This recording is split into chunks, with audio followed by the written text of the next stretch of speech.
So greetings to you. Greetings and happy holidays. As you make preparations for your Old Year's night to welcome the dawn of a new year, 2026.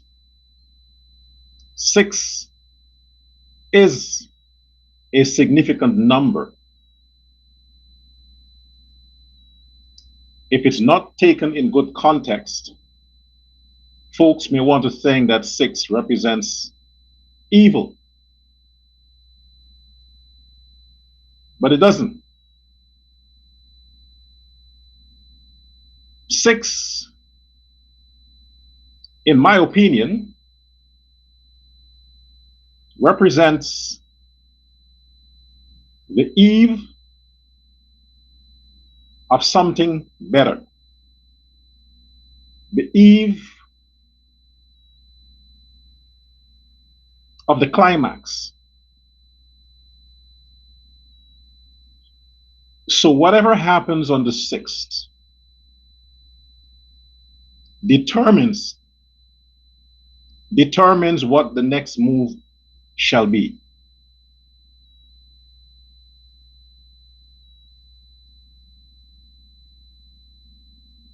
Because the way our mind is wired, it's about mathematics, numbers, and every number has a significant impact to the way our consciousness is.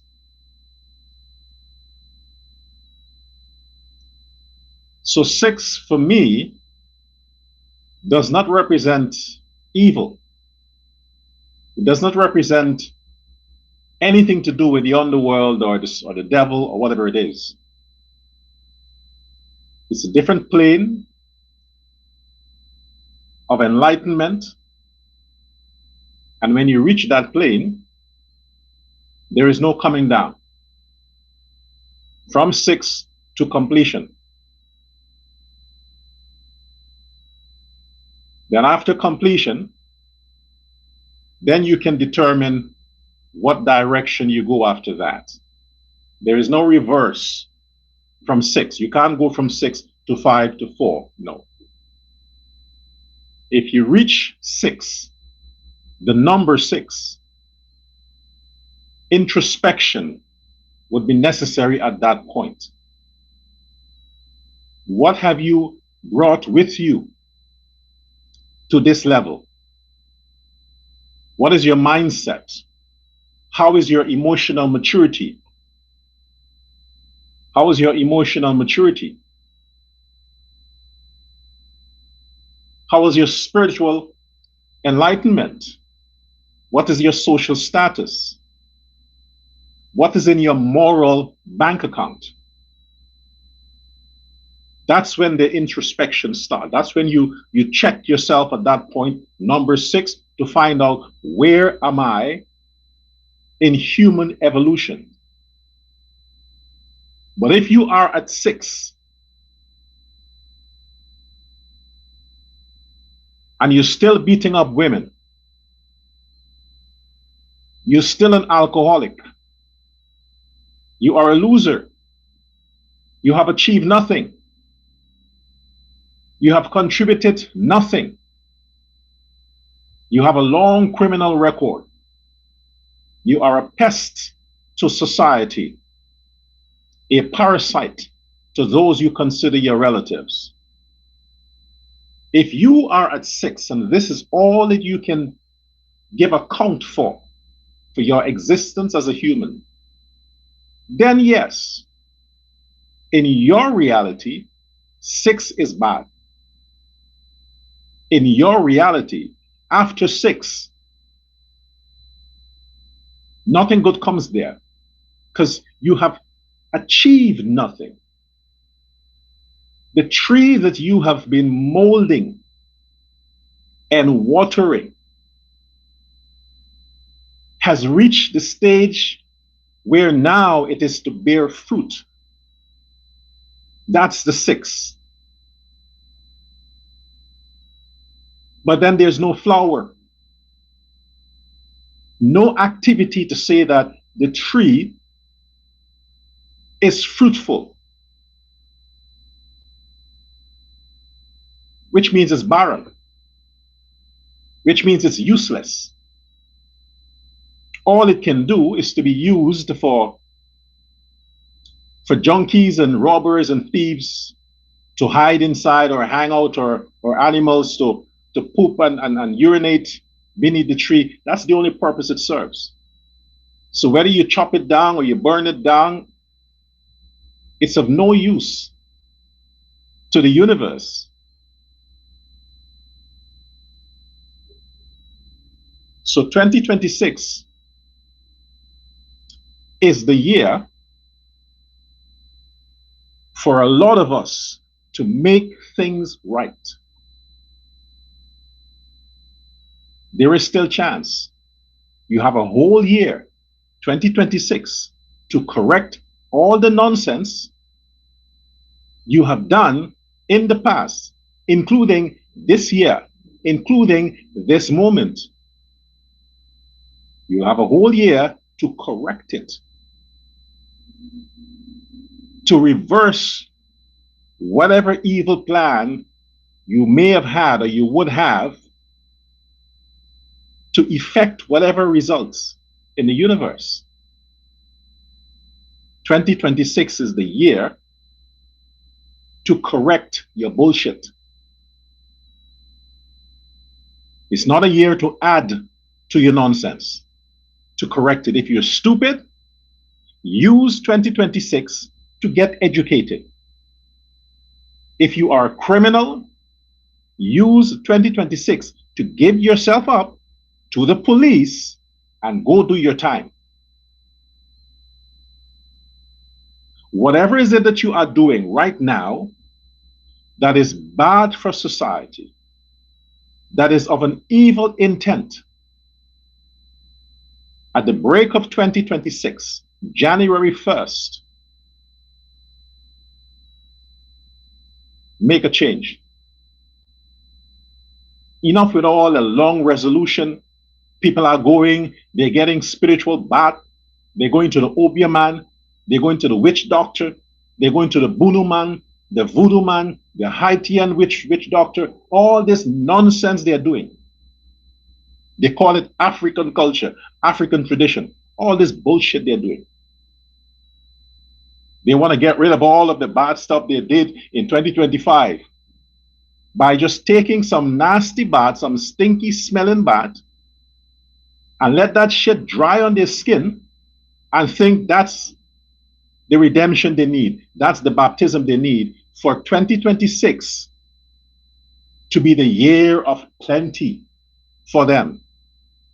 But they forgot, these losers forgot, they did it 2024, December 30th, December 31st. They did it 2023, 2022, 2021. As long back as they were alive, they did the same shit. What result was realized? They're still stupid. They're still broke. They're even worse than they were the year before. Their relationships are a mess. They change boyfriends or girlfriends every year since they've been doing that crap. They have nothing in their bank account. They don't have the same job they had when they were doing that ritual. Some of them they have acquired a criminal record. They have committed heinous crimes. All of that following the dumb rituals they did. And they think they are going to do the same shit again this year, this December 31st, and expect a different result, 2026. It's not going to work. It never did. It never will. Why? Because it's bullshit. It's spiritual nonsense. It's not grounded in nothing. It's a total waste of rituals. You're going to think you're going to think that dry leaves, dead, dry leaves, and synthetic chemicals that human hands made in a lab, like Florida water and all these other perfumes that lab made, people who are not even spiritual people, people who are not religious, produce these things. And you think you can buy them from the shop. Gather these dry leaves that fell down and whatever walked on them, and you're going to somehow convert that into some blessings from some God or some spirit, and your life will be changed. That's the dumb thing with some humans. Like I said before, because 6 is significant, it's the last chance for all of us to correct our bullshit. No ritual, no water, no perfume, none of that can change anything. What can change everything from January 1st is if we change our fucking mindset. This needs to change. So if you usually think about committing crime, stop thinking of committing crime. If you usually think about hurting other people, stop it. If you usually think that you're going to sit around and wait for the government to give you some fucking cash grant, stop that. Think of getting a job. Think of respecting people's lives, people's valuables. Think about keeping yourself calm by not using drugs, cocaine, alcohol, whatever it is that stimulates you to go and do these terrible things. Think about avoiding those things. If you commit a crime, think about going and giving yourself up to the police and don't give them unnecessary work coming after you. That's how you change your future. You change your mindset. That's all you need. If you like to beat women, maybe you're not the kind of guy who is straight. Maybe you are a homosexual. Then be a homosexual. Do the opposite to your mindset in 2026. Stop all the church bullshit. You're going to church Christmas Eve, All Year's Night. Oh Lord, yabba baba bab, blah blah blah blah blah, fuck, and all that nonsense. You're talking in some stupid tongue you call spiritual tongue. You're embarrassing the Holy Spirit. And you think that's a conviction that, oh, the Holy Spirit has come into me.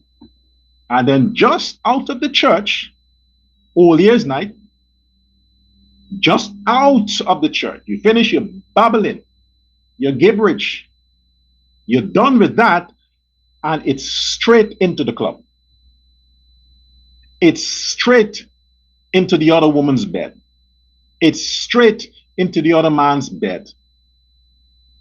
The hypocrisy with the stupidity with these idiots to think that they can just wash with some nasty water, go to some crooked church and read a scripture, and everything is set for them for the next 12 months. These fools don't get it that they did the same fucking nonsense in 2024. And nothing has changed for them. And they're going back to the same thing again and expect the different results. It's not going to work. So instead of going to the church, doing your rituals and all of that nonsense, change your attitude. Change your attitude. Be a better housewife to your husband. Be a better girlfriend to your boyfriend. Be a better employee to your employer. Be a better public servant to your government and your country. Be better at whatever you do in 2026. That's all it takes. No mumbo jumbo, no talking, no nonsense. Just be better at everything. Be good. That's what it takes. Because 6 is your last chance. Whatever you do for the next year, you will be stuck. You shall be stuck in that same position for the rest of your life. Whatever you do next year, you have 12 months to get it right. 12. Fuck it up and you'll see. Fuck it up and you'll see. Okay? And while I'm on this note, Azruddin Mohammed, you have the opportunity too to change the outcome of your life. Give yourself up on January 1st. Give yourself up. Go and confess. Forget about the January 6th court case. Forget about that. You want to change the outcome of your future? Go give yourself up. Confess. Go to the American embassy and say, I gave myself up.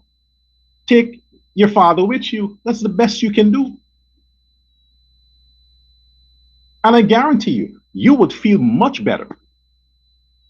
Much better. And the Guyanese people are going to thank you.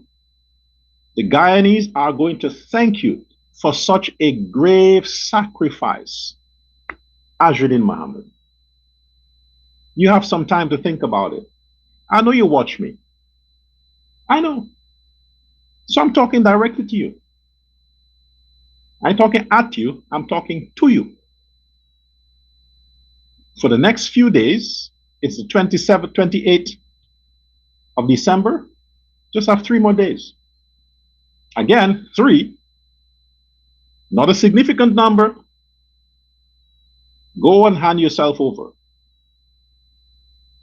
Save the rest of the country the headache of having to deal with your drama and your theatrics like women in their periods. Save us from that stuff. We're not interested in fucking minister this and minister that. No, seriously. Guyanese aren't interested in that. The country is going good. The government is doing a good job. The president is the best president, and his team is the best team because they're working. They're delivering services. They're delivering prosperity. They're delivering what it takes to take Guyana to the next level. They are effective in what they do. So fuck you and your breaking news, Mohammed. Give yourself up and save the court, because the government still has to pay these magistrates and lawyers who are dealing with your case. Save us some money.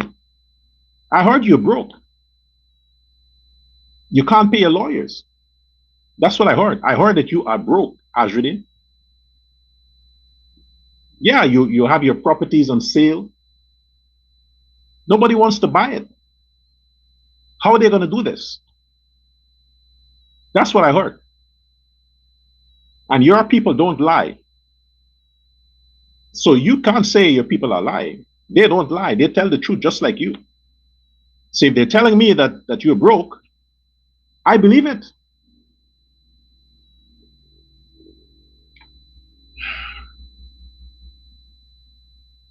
I had to get out all the way because I needed to bring myself down to deal with this next issue. And this is Uncensored Guyana. I am Dr. Prasad. I am heartbroken. Very heartbroken.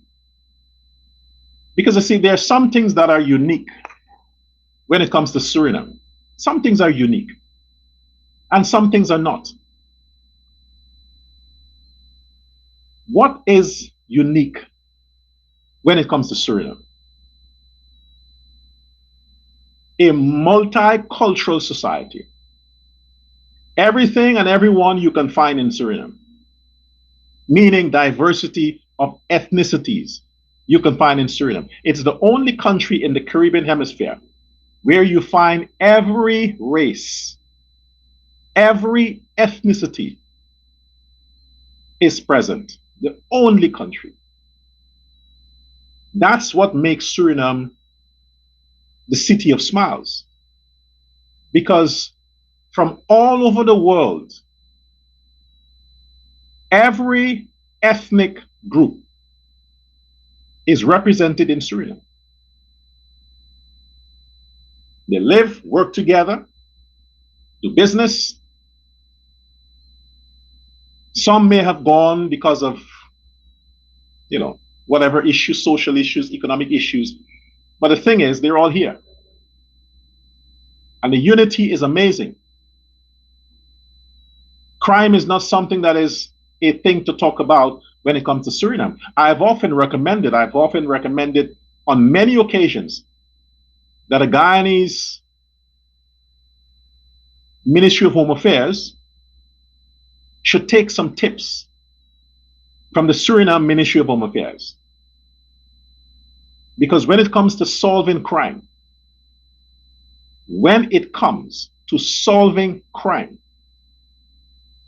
Suriname has one of the best crime detection team in the Caribbean. It don't take them long to solve crime here. So crime is not something that is something to worry about. There is crime, but criminals take very, very high risk to commit crimes in Suriname. Very high risk. They have to plan it for years. There's no spontaneous crime in Suriname. Criminals have to plan this shit for years. They have to go to school to study how to commit crime in Suriname because it's not something they can just do impulsively. The cops are always there to clip them. And these guys, they don't play. So I stand behind what I say, that Guyana, the police in Guyana should come and get some training. Do joint training with the Suriname police and the Guyana. Do joint training because there is a lot that you can learn. If I happen to be, and I hope that Priya Manik-Chan would be forgiving, when she's president, to make me Home Affairs Minister, I'm going to work closely with the Suriname police because they get the job done. They get the job done. So criminals and crime is not something that that causes Suriname to trend. It's not something that trends here. The cops are feared in Suriname. The population are afraid of the police. Not in a bad way, in a respectful way. So all the so-called gangsters, which mostly are black, they talk up and they mouth up and they tout up and all these things. But when it comes to the police, they can't dare. Let me stress this. Them thugs that you have in Suriname, them ghetto thugs you have here in Suriname. You think the shit that the thugs in Guyana do to the police in Guyana, you think they can pull that shit here? You think what the criminals, how they beat up on the police in Guyana, they spit and they slap, and you think they could pull it here? Never, never, ever can anyone risk raising their voice or their hand at the police in Suriname, any part of the Suriname. One of the best crime fighting team anywhere in the Caribbean is in Suriname. Guyana need to have that kind of motivation. And you know why? Because the state empowers the police in Suriname. The government stands with the police. They give them the leverage to enforce the law, deal with criminals, clean the streets. And Guyana needs to back, the Guyanese government need to stand behind the police in Guyana so you won't have them shit happening that continues to happen. Cover the police. give them the protection so they do their jobs efficiently. You got Henna Mohammed embarrassing the police. It should be against the law to film the police. It should be against the law to film the police. It used to be. What happened now? What was it? Democracy? So this is what is unique about Suriname. And when you have issues about murder, suicide, and now, yesterday, last night, you had a case where 9 people,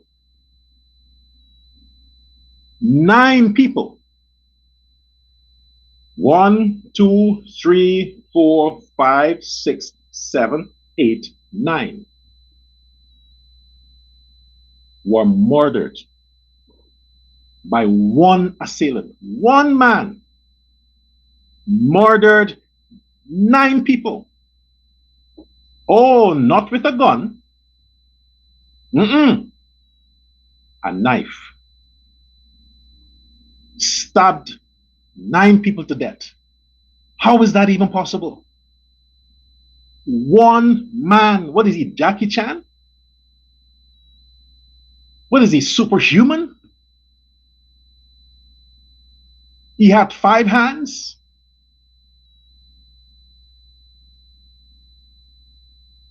And amongst the people that he murdered, children, young children below the age of 10, teenagers, and also adults. 5 children were murdered.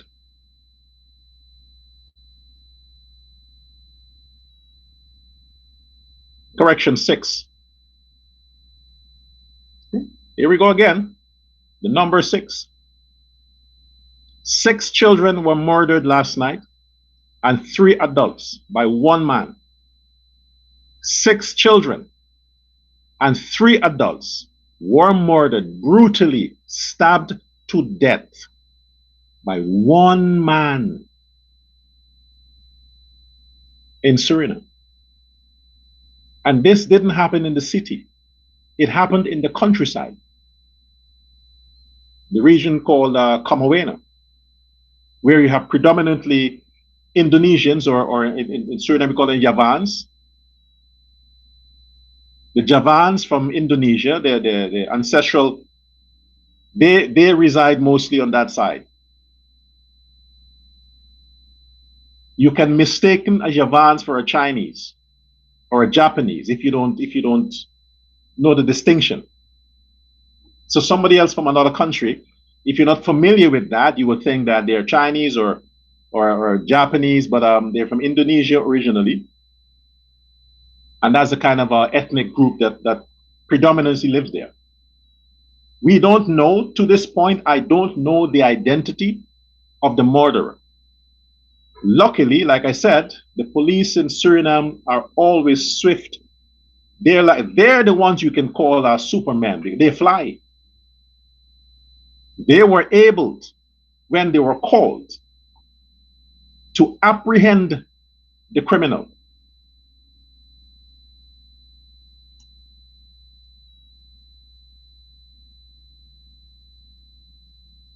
One second, please.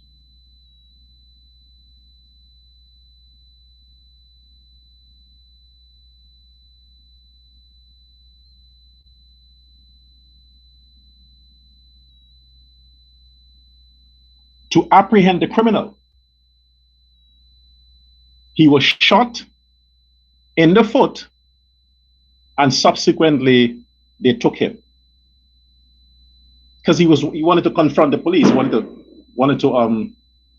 So instead of shooting him to death, they shot him in the leg. That's imagine he carried out that level of crime, murdered 9 people, and still the cops didn't shoot him on sight. That's how professional they were. They saw an opportunity because he wasn't carrying a gun. He had a knife. If he had a gun, they would have shot him and killed him. But he had a knife. So they shot him in the leg and disabled him. Then they arrested him. That's a professionalism, the human side of the Suriname police. Unfortunately, the police are not omnipresent. They're not gods, that they can be everywhere to stop crime. The system has to depend on the humanity in its citizens not to commit crime. It's unfortunate that the police, more often than not, are not always on time to stop the crime. While they may solve it, unfortunately, they can't always stop it. Only until the crime is done, then the cops are called. And this was very devastating.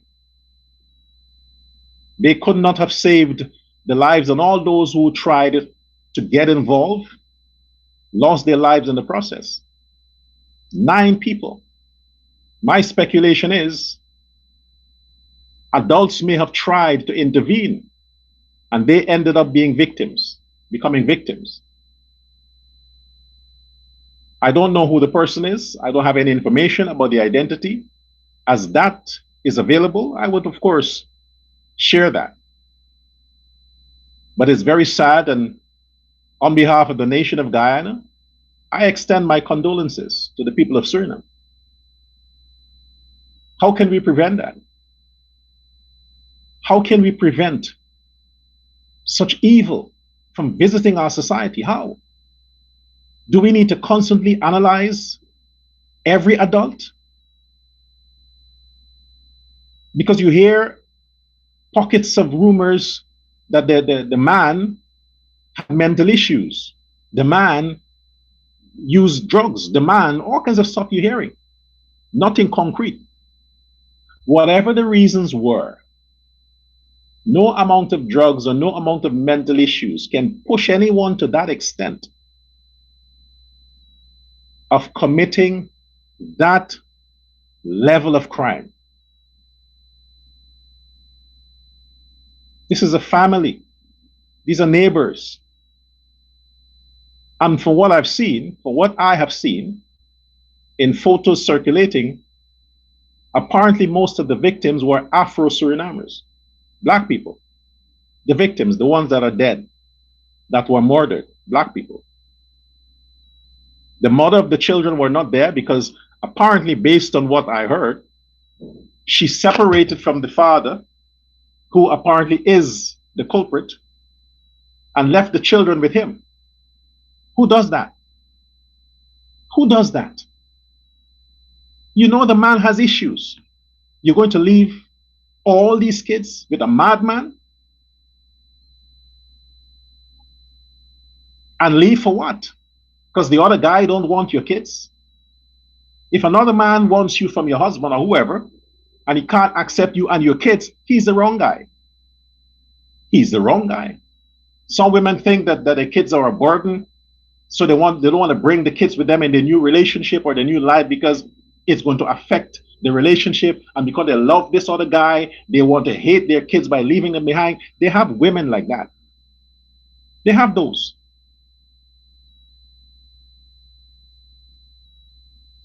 You push them out. How can you give them over to a man? A madman to besides. You can hate the father, but you'd never, never, never, never hate your kids. Men are assholes, I know that. You're gonna go with your kids. You never leave your children behind. If you have to struggle, as a woman, struggle with them. They might grow up to become ungrateful, but the point is you push them out. You never leave your children behind with a man. regardless, especially not for another man. Men ain't worth it. Men ain't worth it. Unfortunately, all these lives are lost. I am sure the man is going to get the death penalty. But look at the process. Look at the time that has to be wasted, the resources that has to be invested to try him in the courts. I don't even know if they have the death penalty in Suriname. I don't even know. They should. But for me, his death penalty should have come yesterday. Yesterday, that's when he should get his penalty.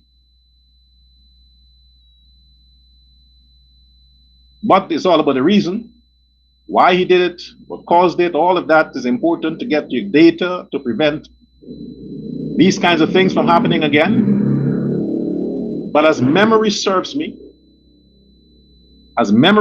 right, something like this, something of this nature has never happened before in Suriname. I could be wrong, but never happened before. Besides the massacres with the war, with the political war in the 80s. But to say one man murdered, a mass murder, a terrorist that murdered his children and other people, not on record. These are things you often hear from the West, United States, where they have all these mass shootings. Some crazy person gets a gun and shoot up a whole school. Those are things that happens daily in the United States. But places like Suriname, peaceful country, never happens.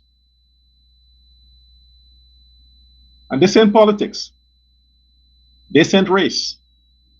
Whatever it is, the authorities would have to share that information when they complete their investigation. But in the meantime, I want to repeat my heartfelt condolences to all the persons who are affected by this grave tragedy.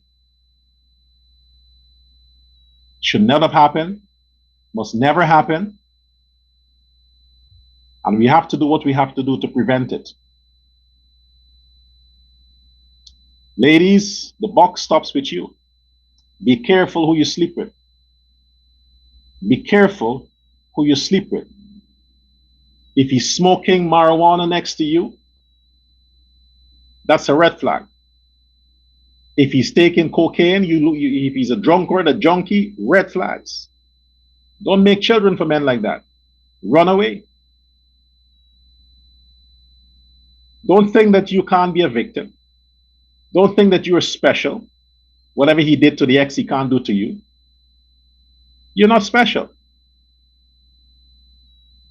So all the red flags you see, run like hell. Forget the one night stand or the money you think you're getting. Run to live another day. You're going to make kids. Let the right man deposit his sperm inside of you. But don't walk away and leave your children. Could be hard. But like I said, if you make one child and you see that the man is a loser, don't make a second one. Don't make a third one. If you make one child and you see that the man is not interested, don't go make a second one for another man and think he's going to take care of the one that you're making and the one you have for somebody else. Stick to one. You want to make two? Get a second job. You want to make three? Get a master's degree. Avoid it. Every life matters. Don't hurt our children. Don't hurt our children. This is why we need to stand with the law enforcement. That when they go after criminals, don't run and cry and protest and say violence against this one, violence. No, let the law enforcement do what they have to do to stop the crime and take out the criminals. Let them do what they got to do. Until next time.